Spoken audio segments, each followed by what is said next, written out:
सोचा जाए तो जिंदगी एक गेम ही तो है, और जो लोग इंसानी साइकोलॉजी को समझ लेते हैं ना, उन्हें हमेशा एक फायदा रहता है। कभी ऐसा महसूस हुआ है कि किसी ने इतनी आसानी से हाँ करवा ली और बाद में इंसान सोचता रह जाता है कि मैं मान कैसे गया, या ये हुआ क्या था?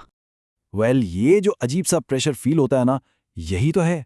ये दरअसल इन्फ्लुएंस की एक ऐसी छुपी हुई दुनिया का हिस्सा है, एक ऐसी गेम जिसे डार्क साइकोलॉजी के रूल्स कंट्रोल करते हैं। तो चलें इस हिडन गेम ऑफ इन्फ्लुएंस को एक्सप्लोर करते हैं। लेकिन शुरू करने से पहले एक बात बिल्कुल क्लियर कर लें, इसका मकसद किसी को मैनिपुलेट करना सीखना हरगिज नहीं है, बल्कि इसका मकसद है इन्फ्लुएंस के उन टूल्स को समझना ताकि खुद को उनसे बचाया जा सके। तो सवाल ये है कि आखिर ये डार्क साइकोलॉजी है क्या? देखें, ये उन छुपी हुई हिडन फोर्सेस की स्टडी है जिनको यूज करके लोगों की सोच और उनके बिहेवियर को कंट्रोल किया जा सकता है। बेसिकली इसका मतलब है इंसानी कमजोरियों को समझना ताकि मैनिपुलेशन को दूर से ही पहचान लिया जाए और उसका मुकाबला किया जा सके। अच्छा, तो अब बात करते हैं उन वेपन्स ऑफ परसुएजन की। चलें इन्फ्लुएंस के कुछ खास हथियारों पर नजर डालते हैं। इसको ना एक किस्म का सीक्रेट टूलकिट समझ लें। सबसे पहले एक बहुत ही इंपॉर्टेंट फर्क समझना जरूरी है। देखिए, एक होती है रेगुलर परसुएजन, जिसमें मकसद विन विन सिचुएशन होता है, यानी सबका फायदा। लेकिन डार्क परसुएजन वो बिल्कुल अलग है।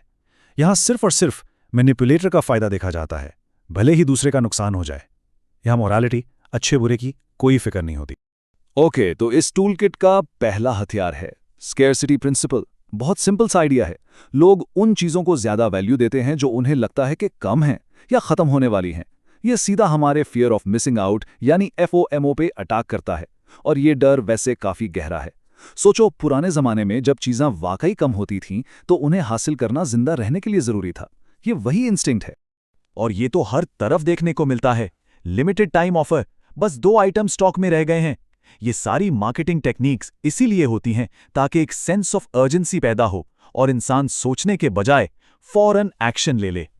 चलें अब दूसरे हथियार की तरफ, एंकरिंग। हमारा दिमाग ना डिसीजन लेते वक्त जो सबसे पहली इन्फॉर्मेशन उसको मिलती है, उस पर बहुत ज़्यादा डिपेंड करता है। इसी पहली इन्फॉर्मेशन को एंकर कहते हैं। मिसाल के तौर पर, अगर कोई दुकानदार एक जैकेट की प्राइस पहले 10,000 बताए और फिर उसको काट कर कहे कि सिर्फ 5,000 में ले लें, तो वो 5,000 अचानक बहुत ही रीजनेबल लगने लगता है, क्योंकि दिमाग उसको 10,000 से कंपेयर कर रहा होता है। अब आते हैं एक बहुत ही फैसिनेटिंग साइकोलॉजिकल प्रिंसिपल पर, द ज़ेगार्निक इफेक्ट। ये इफेक्ट कहता है कि हमारा दिमाग अधूरे या बीच में रोके गए कामों को पूरे हो चुके कामों से ज्यादा बेहतर याद रखता है। और बताए, यही वो चीज है जो हमें चीजों पर हुक्ड रखती है। इसकी सबसे बेस्ट एग्जाम्पल टीवी शोज। सोचो, जब वो सीजन फिनाले में एक जोरदार क्लिफ हैंगर पे शो खत्म करते हैं, उससे होता क्या है? हमारे दिमाग में एक इनकम्प्लीट टास्क बन जाता है, और फिर हम बेचैनी से अगले सीजन का इंतजार करते हैं ताकि उस टास्क को फिनिश कर सकें। अच्छा, अब आते हैं आर्ट ऑफ कनेक्शन पर। ये वो टेक्निक्स हैं जिनसे लोगों के बीच एक फौरी कनेक्शन बनाया जाता है, और यही इनकी खास बात है कि इन्हें जेन्युइन दोस्ती के लिए भी इस्तेमाल किया जा सकता है, और बहुत चालाकी से मैनिपुलेशन के लिए भी। तो मैनिपुलेटर्स करते क्या हैं? वो अक्सर एक झूठा लेकिन बहुत फौरी कनेक्शन बनाते हैं। जैसे ही उनका टारगेट उनसे कनेक्टेड फील करता है, तो उसके दिमाग में वो शख्स सेफ के कैटेगरी में चला जाता है। और इससे होता क्या है? इंसान के जो रैशनल डिफेंसेस होते हैं ना, यानी सही और गलत सोचने की दीवार, वो कमज़ोर पड़ जाती है, और फिर बात मनवाना बहुत आसान हो जाता है। तो सवाल यह है कि आखिर ये कनेक्शन बनता कैसे है? इसकी 3 बहुत पावरफुल टेक्निक्स हैं। पहली है मिररिंग, मतलब दूसरे शख्स की बॉडी लैंग्वेज को, जैसे उनके हाथ के इशारे या उनके बैठने के स्टाइल को बहुत हल्का सा कॉपी करना। इससे उनको सबकॉन्शियसली लगता है कि अरे, ये तो बिल्कुल मेरी तरह है। दूसरी टेक्निक, यूजिंग देयर नेम। बातचीत के दौरान किसी का नाम लेने से अचानक एक पर्सनल टच, एक कनेक्शन फील होता है। और तीसरी, ये थोड़ी एडवांस्ड है, NLP एंकरिंग। इसका मतलब है किसी खास इमोशन को किसी छोटे से फिजिकल एक्शन से जोड़ देना। फॉर एग्जाम्पल, सोचिए, कोई सेल्समैन जब भी कोई अच्छी बात कहता है तो वो हल्का सा कंधे पर टैप करता है। धीरे धीरे वो टैप ही इंसान को पॉजिटिव फील करवाने के लिए काफी हो जाता है। ओके, तो अब तक हमने इन टेक्निक्स को समझ लिया है। अब आता है सबसे इंपॉर्टेंट स्टेप, इन्हें पहचानना, क्योंकि जब तक हम इन्हें पहचानेंगे नहीं, इनसे बचेंगे कैसे? तो चलिए देखते हैं कि एक मैनिपुलेटर की निशानियां क्या होती हैं। इन 6 निशानियों पर खास तौर से नजर रखनी है। नंबर 1, वो हर चीज के लिए सामने वाले को गिल्टी फील करवाएंगे। नंबर 2, वो सेल्फ डाउट को बढ़ावा देंगे ताकि इंसान का खुद पर से यकीन उठ जाए। नंबर 3, अगर इससे काम ना बने तो वो शिकायत करेंगे या गुस्सा दिखाकर अपनी बात मनवाएंगे। चौथी निशानी, वो दूसरों से कंपेयर करके नीचा दिखाने की कोशिश करेंगे।